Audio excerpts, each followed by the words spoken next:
Charles Leclerc seems to get his heart broken every race weekend, but this one might be the worst one yet. He was involved in an incident from start to finish, and it all led to his disqualification. Brace yourselves, Tifosi and Leclerc supporters alike. This is about to be a hard watch for you. Mercedes driver George Russell was jumping to conclusions in Austin, thinking that Charles Leclerc was on an outlap and threatening to secure track position. This led to the impeding incident and shortly resulted in a grid penalty for Russell. Leclerc didn't hide his frustration with Russell during the initial SQ1 stage of the United States Grand Prix sprint shootout. He encountered a slow-moving Russell on the exit of the penultimate corner, and, needless to say, he wasn't too happy about it. Leclerc's lap was effectively ruined by the encounter, but luckily, he had already put in a strong performance, ensuring his advancement to SQ2 and ultimately securing a position on the front row of the grid. Vulgarity had to come into play when Russell discussed the incident with Sky F1. The Mercedes driver had received a 3-place grid penalty for impeding Leclerc, who, in the immediate aftermath, had requested action over the team radio. Russell's perspective was rather straightforward. He believed that Leclerc was gearing up for a final push lap and was trying to get ahead of him. Consequently, he had no intention of leaving the door open. When asked if he had received a clear message from Mercedes during the incident, Russell responded, saying, "No, actually, I thought Charles was on his outlap, so I actually thought he was being a bit of a cheeky, trying to overtake me. So, if anything, I was trying to defend from him. So it's just been a really scrappy day, but we're starting P5 tomorrow. The car is clearly quick, and I think has got a better pace over Ferrari, so the focus is on that now." After finishing 8th, Russell is of the opinion that the punishment he was dealt with was fair. He said, "Having watched it back, it was a fair penalty, and obviously Oscar lost a position when they asked us to reinvert it, and then it was just a bit of a shame I couldn't get past Carlos Sainz.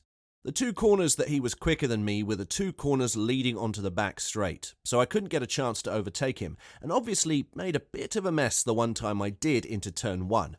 And after the sprint race, Charles Leclerc remained optimistic about his chances of securing a win in the United States Grand Prix, despite losing a position to Lewis Hamilton during Saturday's sprint race. Initially starting from P2 on the grid, Leclerc aimed to challenge Max Verstappen, the pole sitter, as they headed into the first corner.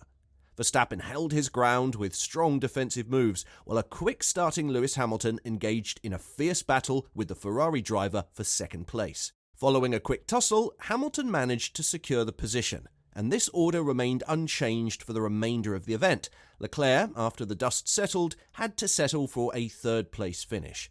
Looking back on his battle with the Mercedes driver, Leclerc commented. He said, "There was an opportunity. There was a gap, and I tried, but obviously then it was tight, and I lost the position to Lewis. But they were a bit stronger today in race pace. We expected them to be stronger, and they were. So we need to work to try and understand what we can do better to be a step ahead tomorrow." During the sprint race, Leclerc's SF23 was equipped with medium tyres, whereas his teammate Carlos Sainz was the sole driver in the field to opt for a set of used softs. Although the strategy didn't yield all the desired results for Sainz, Leclerc is optimistic that the data collected from both drivers could enhance Scuderia's prospects for a victory in the Grand Prix at the Circuit of the Americas. He continued, "I mean, at the end, we have quite a lot of data to analyse, having 2 cars on 2 different strategies. I think this will be a bit of a help for us because we know how the softs are behaving for tomorrow. I hope we can take advantage of that and hopefully we can win tomorrow." But all that optimism ended up being in vain, because Sunday's race brought nothing but bad news for the Monegasque driver. He started the race from pole position, but the event began on a challenging note, as Lando Norris managed to overtake him at turn 1 on the very first lap. From that point onward, the Scuderia driver found himself increasingly vulnerable to other competitors as the race unfolded. This even led to him conceding his position to teammate Carlos Sainz in the closing stages. Ultimately, Leclerc managed to finish only 0.3 of a second ahead of George Russell, who secured the 7th position. When asked about the race's challenges regarding his pace, Leclerc provided an explanation. He said, "Well, to be honest, more than it being tough, it was just the wrong strategy. One stop was definitely not the right thing to do. For some reason, our numbers were making them much closer, and it wasn't, so it's a bit of a shame. The pole sitter confessed to being taken aback by the disparity between the team's calculations and the actual unfolding of events. Regarding whether such a data mismatch had occurred earlier in the 2023 season, Leclerc told reporters that, "We need to understand what went wrong there. I don't know. I still need to look at the numbers. Today looked pretty bad because obviously starting first and finishing sixth. Carlos and myself are good references. Carlos finished, I think, 10 seconds in front, so it's a significant difference and much more than what we expected, so we will try and look into that."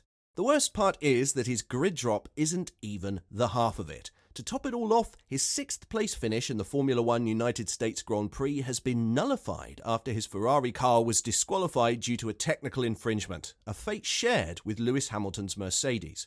After the race in Austin, their cars underwent inspection, and the FIA technical team identified irregularities during a plank wear inspection. The delegates' report indicated that the skids located in the area -825 greater than or equal to XR greater than or equal to -1025 are found to be not in compliance with Article 3.5.9e of the 2023 Formula One technical regulations. Consequently, both teams were promptly brought before the stewards. Representatives from both teams spoke with the stewards, telling their side of the story. They said, "The high wear on the skid pads was probably a result of the unique combination of the bumpy track and the sprint race schedule that minimised the time to set up and check the car before the race." But the stewards weren't having any of it. In response, they said, "The onus is on the competitor to ensure that the car is in compliance with the regulations at all times during an event." In this particular case, the rear skid in the area defined in the technical delegates report was outside of the thresholds outlined in Article 3.5.9e of the FIA Formula One technical regulations, which includes a tolerance for wear. Regarding Sainz, the Spaniard expressed contentment with his race performance as he managed to maintain his initial starting position of 4th. He finished just 5 seconds behind his friend and former teammate Norris. After the race, he told reporters, "I'm quite proud, honestly, quite happy. We did a solid race. I had good tyre management and a good start.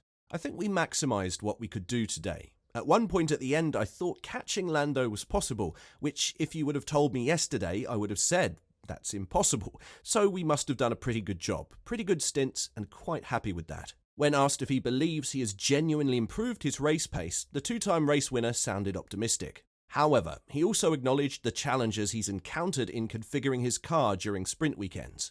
"Yes, unfortunately, my quali pace hasn't been great, but I also think it's due to this sprint format. I cannot set up the car as well as I like," he confessed.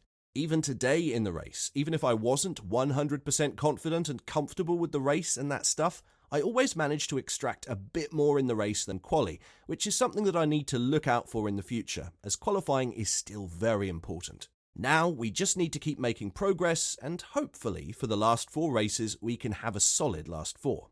By the looks of it, Ferrari's golden boy is starting to show signs of tarnish.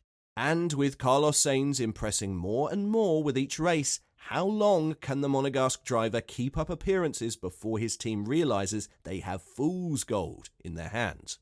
Tell us what you think in the comments section down below. And, as always, don't forget to like and subscribe to the channel if you haven't. Thanks for watching.